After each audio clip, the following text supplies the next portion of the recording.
যেখানে তাপমাত্রা 40-এর ঊর্ধ্বে যায়নি সেখানে তো আসলে খোলা রাখলে সেটা সে অর্থে সমস্যা নয় বলে আমি ব্যক্তিগতভাবে মনে করি। তবে আমরা বন্ধ ঘোষণা করেছি সুবিধার অসুবিধার কথা চিন্তা করে, তাপ ব্যবহার কথা চিন্তা করে।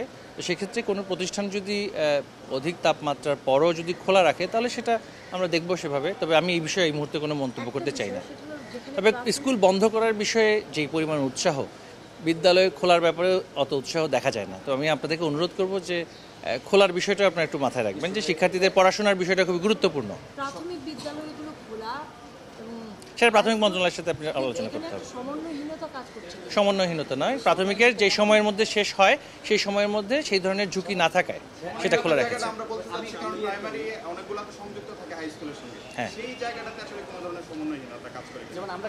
দেখুন, আমরা বিদ্যালয় বন্ধ করাটা এত বাংলাদেশের জন্য এই মুহূর্তে অত্যন্ত সেই অর্থে একেবারে সব বিদ্যালয় বন্ধ করে দিতে হবে এই ধরনের পরিস্থিতি নয়। যে সমস্ত জেলায় বন্ধ করার কথা বলা হয়েছে সেখানে যথাযথভাবে ব্যবস্থা নেওয়া হচ্ছে কিনা সেটা আমরা দেখব।